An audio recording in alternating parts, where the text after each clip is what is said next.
السلام علیکم نحمدہ ونصلی علی رسولہ الکریم اما بعد فاعوذ باللہ من الشیطان الرجیم بسم اللہ الرحمن الرحیم هو الذی ارسل رسولہ بالہدى ودین الحق لیظہرہ علی الدین کلہ وکفى باللہ شہیدا صدق اللہ العظیم۔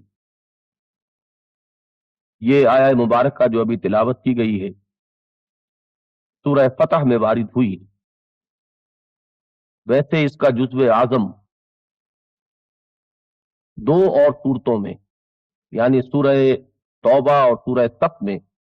بعین ہی انہی الفاظ میں آیا ہے، هو الذی ارسل رسولہ بالہدی ودین الحق لیظہرہ علی الدین کلہ۔ تین مقامات پر ایک مضمون کا دہرایا قرآن حکیم میں یقیناً ان الفاظ کی اہمیت پر دلالت کرتا ہے۔ امام الہند حضرت شاہ ولی اللہ دہلوی رحمۃ اللہ علیہ نے اس آیہ مبارکہ کو پورے قرآن مجید کا عمود قرار دیا، یعنی یہ وہ مرکزی خیال ہے جس کے گرد قرآن حکیم کے تمام مضامین گھومتے ہیں۔ اور واقعہ یہ ہے کہ ذرا غور کیا جائے تو یہ حقیقت سامنے آ جائے گی کہ سیرت محمدی علی صاحب الصلاۃ والسلام کے ضمن میں تو یقیناً یہ الفاظ مبارکہ کلید کا درجہ رکھتے ہیں کہ انہی کے فہم پر دار و مدار ہے اس کا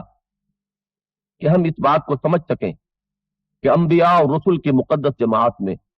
محمد الرسول اللہ صلی اللہ علیہ وسلم کا امتیازی مقام کیا ہے۔ اس لیے کہ یہ الفاظ حضور صلی اللہ علیہ وسلم کے لیے قرآن حکیم میں 3 مرتبہ آ رہے ہیں، جبکہ نہ صرف یہ کہ یہ الفاظ بعین ہی بلکہ اس کے قریب المفہوم الفاظ بھی کسی دوسرے نبی یا رسول کے لیے قرآن حکیم میں وارد نہیں ہوئے۔ ذرا ان پر توجہ کو مرتکز کیجئے۔ ترجمہ یہ ہے، وہی ہے اللہ جس نے بھیجا اپنے رسول کو صلی اللہ علیہ وسلم الہدا کے ساتھ اور دین حق دے کر تاکہ غالب کر دیں اس کو پورے کے پورے دین پر، اور کافی ہے اللہ بطور گواہ۔ ان الفاظ مبارکہ میں نبی اکرم صلی اللہ علیہ وسلم کے مقصد بعثت کی امتیازی شان سامنے آتی۔ اس کے ایک ایک لفظ پر غور کیجئے۔ اس میں حضور صلی اللہ علیہ وسلم کے لیے رسولہ یہ الفاظ جس کیفیت کے ساتھ وارد ہوئے ہیں ان سے اشارہ ہوتا ہے اس بات کی طرف کہ بقیہ انبیاء اور رسول کی نسبتیں اور ان کی امتیازی حیثیات کچھ دوسری ہیں۔ مثلا حضرت آدم صفی اللہ ہے، حضرت نوح نجی اللہ ہے، حضرت ابراہیم خلیل اللہ ہے، حضرت اسماعیل ذبیح اللہ ہے، حضرت موسیٰ کلیم اللہ ہے، حضرت عیسیٰ روح اللہ ہے، لیکن حضرت محمد رسول اللہ ہے صلی اللہ علیہ وسلم۔ گویا کہ منصب رسالت جس مقدس ہستی پر اپنے نقطہ عروج کو اور نقطہ کمال کو پہنچا ہے وہ ہے ذات محمدی علی صاحب الصلاۃ والسلام۔ چنانچہ ہم یہ دیکھتے ہیں کہ آپ سے پہلے تمام انبیاء اور رسول کی بعثت صرف اپنی اپنی قوموں کی طرف ہوئی، سب کی دعوت قرآن مجید میں نقل ہوئی ہے، لیکن ان کا خطاب ہمیشہ ایک ہی رہا، یا قوم، اے میری قوم کے لوگوں۔ اس مقدس جماعت میں محمد الرسول اللہ صلی اللہ علیہ وسلم وہ پہلے اور آخری نبی اور رسول ہیں جن کا خطاب پوری نوع انسانی سے ہے بحیثیت نوع انسانی۔ چنانچہ قرآن مجید میں بھی بار بار الفاظ آئیں گے، یا ایھا الناس، اے لوگوں۔ خود حضور صلی اللہ علیہ وسلم اپنی زبان مبارک سے ارشاد فرماتے ہیں، یہ الفاظ آپ کے خطبے میں وارد ہوئے ہیں جس کو نہج البلاغہ کے مصنف نے نقل کیا۔ اس کی روح سے حضور فرماتے ہیں، انی لرسول اللہ الیکم خاصۃ وإلی الناس کافۃ، اے قریش میں اللہ کا رسول ہوں تمہاری طرف بالخصوص اور پوری نوع انسانی کی طرف بالعموم۔ قرآن مجید میں بھی یہ مضمون آیا، چنانچہ فرمایا گیا وما ارسلناک الا کافۃ للناس بشیرا ونذیرا، اے محمد صلی اللہ علیہ وسلم ہم نے نہیں بھیجا آپ کو مگر پوری نوع انسانی کے لیے بشیر اور نذیر بنا کر، اور یہی مفہوم ہے اس آیہ مبارکہ کا وما ارسلناک الا رحمتا للعالمین۔ تو جان لیجئے کہ یہ خصوصیت ہے محمد الرسول اللہ صلی اللہ علیہ وسلم کی کہ آپ کی بعثت ہے پوری نوع انسانی کی جانب، اور یہ اصل میں اس لیے کہ آپ سے پہلے واقعتاً دنیا میں مینز آف کمیونیکیشن، ذرائع رسل و رسائل ایسے نہ تھے کہ کسی ایک نبی یا رسول کی دعوت پر پوری نوع انسانی کو جمع کیا جا سکتا۔ جو ارتقا ہوا ہے اس میدان میں مادی وسائل و ذرائع کے سلسلے میں، اسی کا یہ نتیجہ ہے کہ اب اس رسالت کاملہ کا ظہور ہو جس کی دعوت ہو پوری نوع انسانی کے لیے بیک وقت، اور جو مبعوث ہوں الی الاسود والاحمر تمام انسانوں کی جانب، خواہ وہ افریقہ کے سیاہ فام لوگ ہوں، خواہ وہ یورپ کے سرخرو لوگ ہوں، خواہ وہ مشرق کے زرد رو لوگ ہوں، کیسے بات ہے۔ ذرا آگے چلیے، ارشاد ہوتا ہے هو الذی ارسل رسولہ بالہدی، الہدا سے یہاں مراد قرآن حکیم ہے جو ہدایت تامہ ہے، ہدایت کاملہ ہے، جو ہدی للناس ہے، ہدی للمتقین ہے۔ اس کے ضمن میں بھی ایک بات نوٹ فرما لیں، ہمارا ایمان ہے تورات بھی اللہ کی کتاب تھی، انجیل بھی اللہ کی کتاب تھی، حضرت داؤد علیہ السلام کو زبور بھی اللہ نے عطا فرمائی تھی، بلکہ قرآن سے تو معلوم ہوتا ہے کہ حضرت ابراہیم علیہ السلام کو بھی صحیفے عطا فرمائے گئے تھے، لیکن یہ کہ ان میں سے کسی کی حفاظت کا ذمہ اللہ نے نہیں لیا۔ ان میں سے بعض کتابیں تو دنیا سے ناپید ہو گئیں، صحف ابراہیم کا اب کہیں کوئی وجود نہیں، اور بعض کتابیں جو موجود ہیں ان کے بارے میں ان کے ماننے والے بھی یہ دعویٰ نہیں کر سکتے کہ وہ اپنی اصل صورت میں موجود ہے، لیکن قرآن مجید کا اللہ تعالیٰ نے خود ذمہ لیا اس کی حفاظت کا، انا نحن نزلنا الذکر وانا لہ لحافظون، ہم نے ہی اس ذکر کو نازل کیا ہے اور ہم ہی اس کی حفاظت کرنے والے ہیں۔ اس کی وجہ بھی سمجھ لیجئے، سابقہ کتابیں در حقیقت اسی کتاب ہدایت کے ابتدائی ایڈیشن تھے، جس کتاب ہدایت کا آخری اور مکمل ایڈیشن ہے قرآن حکیم۔ جس طرح انسان کے مادی ذرائع وسائل نے ارتقائی مراحل طے کیے، اسی طرح انسان کا ذہن اور شعور کا معاملہ بھی ارتقا پذیر رہا۔ انسان جب اپنے عقلی بلوغ کو پہنچا، اپنی عقلی اور ذہنی اور فکری صلاحیتوں کے اعتبار سے میچور ہوا، تو یہ وہ وقت تھا کہ اب اسے ہدایت تامہ، ہدایت کاملہ، ابدی ہدایت دے دی جائے، اور اسی کی حفاظت کی بھی ضرورت تھی، اس لیے کہ اس سے پہلے کی کتابیں ابدی نہ تھیں، وہ ہمیشہ کے لیے نازل ہی نہیں ہوئی تھی۔ ہمیشہ کے لیے ہدایت، کامل ہدایت، آخری ہدایت وہ ہے جو محمد الرسول اللہ صلی اللہ علیہ وسلم لے کر آئے، اور اس کی ہدایت کا ذمہ اللہ نے خود لے لیا۔ ذرا آگے چلیے،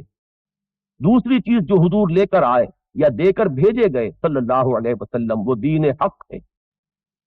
وہ ایک نظام اجتماعی، نظام عدل اجتماعی، جس میں سب کے حقوق اور فرائض کا ایک نہایت متوازن نظام موجود ہے، جس میں کوئی کسی پر زیادتی نہیں کر سکتا۔ یہ وہ میزان ہے جس میں سب کے حقوق و فرائض کا توازن کر دیا گیا، اس سے تول کر ملے گا ہر شخص کو، ہر فرد کو جو کچھ کے ملے گا۔ یہ نظام اجتماعی، غور کیجئے کہ اس دور کے انسان کی اصل ضرورت یہی نظام عدل۔ جہاں تک انفرادی اخلاقیات کا تعلق ہے، سابقہ انبیاء اور رسل وہ بھی بہت بلندیوں تک پہنچ چکے۔ ہمیں یہ اعتراف کرنا چاہیے کہ ذاتی مکارم اخلاق کا جہاں تک تعلق ہے، نجی اخلاق اس کے اعتبار سے حضرت مسیح علیہ السلام بھی بہت بلند مقام پر پہنچ چکے ہیں، لیکن جس دور کے فاتح ہیں محمد الرسول اللہ صلی اللہ علیہ وسلم،